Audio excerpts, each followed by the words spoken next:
The simple astrologer ప్రేక్షకులకు నమస్కారం. ఈరోజు మనతో పాటు ప్రముఖ జ్యోతిష విశారద శ్రీ గోపాల అయ్యంగార్ గారు మనతో పాటు ఉన్నారు. సో గురుగారు నమస్కారం. నమస్కారం గాయత్రి. ఈ నెల 27వ తారీఖు నుంచి 2వ తారీఖు ఆగస్టు వరకు గ్రహస్థితులు వారఫలం ఎలా ఉందో చెప్పండి. తప్పకుండా తల్లి. ఈ వారం మనం గమనిస్తే రెండు గ్రహాలు మారుతున్నాయి. ముందుగా శుక్రుడు ఇప్పుడు వృషభ రాశిలో నుంచి మిథున రాశిలోకి రావడం జరిగిందమ్మా. 30వ తారీఖు నాడు కుజుడు సింహరాశిలో ఉన్న కుజుడు ఇప్పుడు కన్యారాశిలోకి రాబోతున్నారన్నమాట. ఈ విధంగా కన్యారాశిలోకి రావటం అనేది 30వ తారీఖు జరుగుతుంది. ఈ రెండు గ్రహాల మార్పు 12 రాశుల మీద తీవ్రంగా ప్రభావం ఉంటుంది. కాబట్టి ఇవి రెండు చాలా గట్టి గ్రహాలు కాబట్టి ఆ విశేషాన్ని మనం తెలుసుకుందాం. ఓకేనండి, తప్పకుండా. అలాగే నక్షత్రాల గురించి కూడా చెప్పండి గురుగారు. ప్రతి వారం మీరు నక్షత్రాలు కామన్గా చెప్పేటట్టు కాకుండా గ్రహస్థితులు నక్షత్రాలు ఏ రోజు ఏ నక్షత్రంలో పుట్టినరోజు జరుపుకుంటే మంచిది. సూపర్.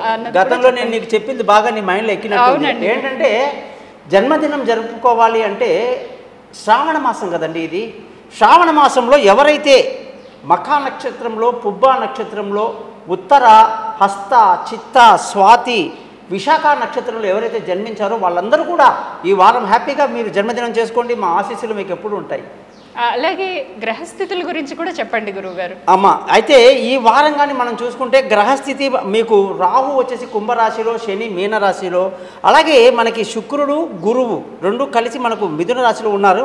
అలాగే సూర్యుడు బుధుడు కర్కాటక రాశిలో, ముఖ్యంగా కుజుడు చంద్రుడు కుజుడు ముగ్గురు కూడాను మనకి ఈ వారం మొదట్లో సింహరాశిలోకి కనిపిస్తున్నారు. చంద్రుడు ఈ వారంలో సింహం, కన్యా, తుల ఈ నక్షత్రాల్లో ఆయన ప్రయాణిస్తున్నాడు. ఈ 3 రాశుల్లో ముఖ్యంగా కుజుడు వచ్చేసి 30వ తారీఖు నాడు కన్యా రాశిలోకి వచ్చేస్తున్నారు. ఓకే, చాలా బాగా చెప్పారు గురుగారు. ఇంకా ఏమైనా డౌట్స్ ఉంటే అడగమ్మాయి.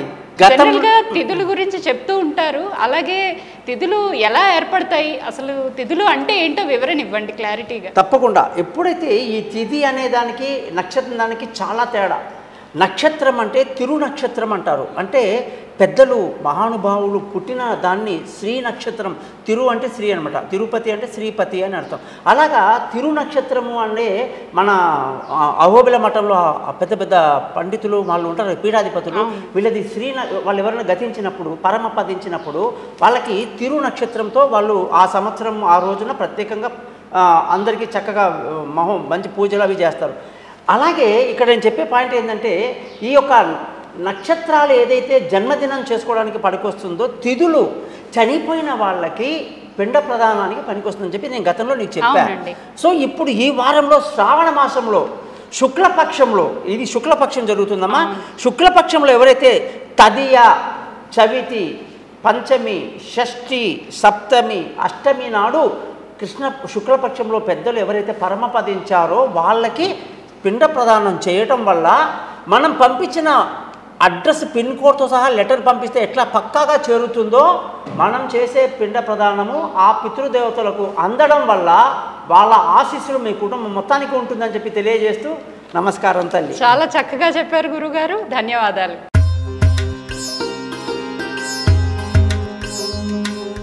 ద సింపుల్ అస్ట్రాలజర్ ప్రేక్షకులకు నమస్కారం. ఈ వారం జూలై 27వ తారీఖు నుంచి 2వ తారీఖు ఆగస్టు వరకు వారఫలం మిథున రాశి వారికి ఎలా ఉందో తెలుసుకుందాం. మనతో పాటు ప్రముఖ జ్యోతిషరత్న శ్రీ గోపాల అయ్యంగార్ గారు ఉన్నారు. గురుగారు నమస్కారం. నమస్కారం గాయత్రి. ఈ వారం వారఫలం ఎలా ఉందో మిథున రాశి వారికి చెప్పండి. తప్పకుండా తల్లి.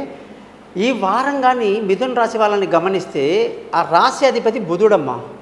అతను కర్కాటక రాశిలో ఉన్నాడు కాబట్టి బుధుడి యొక్క స్థితి బాగుందని చెప్పాలి, ద్వితీయ స్థానం కాబట్టి. ఈ వారంలో మిథున రాశి వాళ్ళు విందులు వినోదాల్లో పాల్గొంటూ వాళ్ళు సంతోషంగా ఆనందంగా గడుపుతారు. పాజిటివ్ ఎనర్జీ బాగుంటుంది. అలాగే అనేక రకాల శుభవార్తలు అందుకుంటారు. అలాగే కుజుడు సింహం నుంచి కన్యాకి మారుతున్నారు కదా గురుగారు, దానివల్ల ఎలాంటి ప్రభావం ఏమైనా వస్తుందమ్మా? ఇప్పుడు మీరు అడిగిన ప్రశ్న ఇప్పుడు ఏంటంటే మీరు ఇప్పుడు ఫస్ట్ ఈ రాశ్యాధిపతి ఎలా ఉన్నాడు బుధుడు అని చెప్పాం కదా. అవునండి. 6వ ఇల్లు కుజుడిది, అలాగే 11వ ఇల్లు కుజుడిది. కాబట్టి ఈ 2 ఇళ్ళు మిథున రాశికి 6వ స్థానం అంటే శత్రు ఆరోగ్య స్థానాలు అవుతాయి. రెండోది వ్యాపారానికి సంబంధించింది అవుతుంది. కాబట్టి ఆ సందర్భంలో మనకు ఆ ఫలితం మనం చెప్పడం జరుగుతుంది. ఇది యాక్చువల్గా కుజుడు మారడం మంచిదే. ఓకే. అలాగే ఇప్పుడు జనరల్గా చూసుకున్నట్లయితే ఇప్పుడు ధనస్థానం కానివ్వండి, ఇప్పుడు ఆర్థిక పరిస్థితి ఎలా ఉంటుందంటారు మిథున రాశి వాళ్ళకి? ధనస్థానానికి అధిపతి చంద్రుడు ఈ వారంలో మనకు సింహం, కన్య, తులా రాశిలో ప్రయాణించడం వల్ల ఈ యొక్క సింహం అనేది తృతీయ స్థానం అవుతుంది. అంటే వారం మొదట్లో కాస్త సోమ మంగళవారాలు ఆర్థిక ఇబ్బందులు ఉంటాయి. తర్వాత బుధవారం నుంచి చాలా బాగా పికప్ అవుతుందమ్మా. బుధ, గురు, శుక్ర, శనివారాలు ధనస్థానం బాగుండడం, కుటుంబంలో సంతోషము, అలాగే పిల్లల చదువులో కూడా మంచి డెవలప్మెంట్ కనిపిస్తుంది. అలాగే ఇప్పుడు కోర్టు కేసులని ఇలాంటి చాలా వాయిదాలు పడుతూ ఉంటాయి కదండి, అలాంటివి ఏమైనా క్లియర్ అయ్యే ఛాన్సెస్ ఉంటాయంటారా? అంటే ఈ రాశి వాళ్ళకి వచ్చేసి మనం కానీ ఈ గ్రహస్థితిని బట్టి చూస్తే వాయిదాలు తీసుకోవడమే మంచిది. ఎందుకంటే అంత ఫేవరబుల్గా మనకి ఎటువంటి జరగదు. కాబట్టి ప్రతి ఒక్కరు ఎవరైతే కోర్టు కేసుల్లో కానీ పోలీస్ కేసులు కానీ ఇబ్బందులకరమైన ఉంటే దాన్ని కొంచెం వాయిదా తీసుకోవటం, మీ యొక్క ఆరోగ్య సమస్యలు చెప్పి చేసుకోవటం ఎంతైనా మంచిది. ఓకే. అలాగే గోల్డ్ ఏమైనా పర్చేజ్ చేస్తే కలిసి వస్తుంది, అసలు చేయొచ్చా చేయకూడదా? సొంత ఇల్లు కానివ్వండి, గోల్డ్ కానివ్వండి. జనరల్గా ఇప్పుడు గోల్డ్ కొనడం అంటే అసలు ఎట్లా అంటే అది ఏదో పెద్ద పెద్ద కుబేరుడు నేను ఎంతమందిని అడిగాను, ఉన్న బంగారం అంతా అమ్మేసుకున్నారు. చాలామంది బ్యాంకుల నుంచి డబ్బులు అప్పు తెచ్చి మరీ తీసి వెళ్ళి రిలీజ్ చేసి మరీ అమ్మేసి బ్యాంక్ డబ్బులు కట్టేశారు, అప్పులు కట్ చేశారు. అట్లాగా మీరు అడిగిన ప్రశ్న బాగుంది. ఈ మిథున రాశి వాళ్ళకి చతుర్థ అధిపతి కూడా బుధుడే కాబట్టి చక్కగా విలువైన వస్తువులు, వాహనాలు, భూములు, నగలు, నట్ర అన్ని బ్రహ్మాండంగా కొనుక్కోవచ్చు. ఓకే. అలాగే ఇప్పుడు పిల్లలు సరిగ్గా చదువుకుంటారంటారా, లేకపోతే విదేశాలకు వెళ్ళటం కరెక్టా కాదంటారా? దీనికి ఇప్పుడు మొన్నటి దాకా అమ్మ ఈ పంచమాధిపతి శుక్రుడు అంటే వీళ్ళ పిల్లల విదేశాలు, ప్రయాణాలు లేదా నిర్ణయాలు తీసుకోవడం, తెలివైన నిర్ణయాల, తెలివి తక్కువ నిర్ణయాలు ఒకసారి తెలియదు. మన టైం బాగాలేకుంటే ఎలా అన్నా జరుగుద్ది. కాబట్టి ఈ వారం మాత్రం మిథున రాశి వాళ్ళకి విదేశీయానాలు చాలా హ్యాపీగా ఉంటుంది, ప్రయాణాలు సుఖవంతంగా ఉంటాయి. అలాగే మంచి తెలివైన నిర్ణయాలు తీసుకుంటారు. పిల్లల చదువు కోసం విదేశాల్లో ఉన్న ఇన్స్టిట్యూషన్స్, కాలేజీలలో సీటు దొరకటం, అనుకున్న సబ్జెక్ట్లో కూడా వాళ్ళకి నచ్చిన సబ్జెక్ట్లో సీటు దొరకటం కూడా చాలా అద్భుతంగా ఉందమ్మా. ఓకే. అలాగే ఇప్పుడు సీజన్స్ అన్ని చేంజ్ అవుతూ వస్తున్నాయి.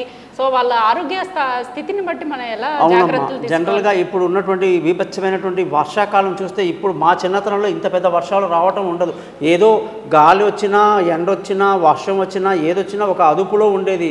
ఇప్పుడు ఒక నిమిషంలో మనం తిరుపతికి వెళ్ళేసరికి సగంలో కారు మెడ వరకు వచ్చేసింది నీళ్లు ఉప్పల్లో. అంత భయంకరమైనటువంటి వర్షం ఎక్కడి నుంచి వస్తుంది? అంత పెద్ద నీళ్లు మనకు ఆకాశంలో అలా పెట్టుకొని తిరుగుతున్నాడా మేఘనాథుడు అనిపిస్తుంది నాకు అది.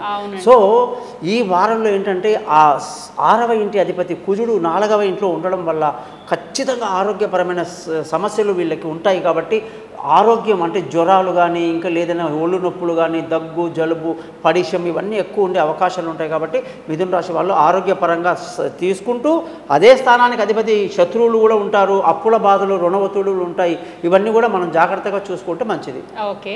అలాగే ఇప్పుడు భార్యాభర్తల స్థానం కానివ్వండి, అంటే వాళ్ళు ఎలా కలిసి ఉండగలుగుతారా, లేదు అంటే వాళ్ళకి ఏమైనా చికాకులు ఎదురవుతాయా ప్రేమికులు? యాక్చువల్గా అమ్మ గత సంవత్సరం మనము గురువు యొక్క స్థితి అంటే ఈ మిథున రాశి వాళ్ళకి సప్తమాధిపతి గురువు అన్నమాట.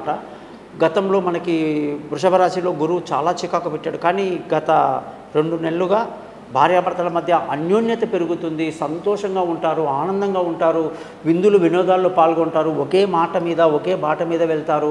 పెళ్ళి కాని వాళ్ళకి శుభవార్తలు, పెళ్ళవుతూ సంబంధాలు కుదరటం, ఇవన్నీ గురుబలం పెరిగింది వీళ్ళకి ఇప్పుడు. అలాగే వీళ్ళకి వచ్చేసి భార్యాభర్తల మధ్య చిన్న చిన్న చికాకులు, గొడవలు. ఇప్పుడైతే తుమ్మితే దగ్గితే పుట్టింటికి వెళ్ళిపోతుంది అమ్మాయి. కాబట్టి ఇప్పుడు వెళ్ళి కాస్త మర్యాదపూర్వకంగా మాట్లాడి అత్తగారికి మామగారిని కన్విన్స్ చేసి ఇక జరిగిన తప్పులు మళ్ళీ జరగదని ఒక పెద్దవాళ్ళకి ఈగో సాటిస్ఫాక్షన్ చేసి అమ్మాయిని తెచ్చుకోవడానికి చాలా అనుకూలంగా ఉందండి. అలాగే అమ్మాయిలు కూడా భర్తని దగ్గరగా తీసుకొని మాట్లాడితే ఖచ్చితంగా కలుసుకుంటారు.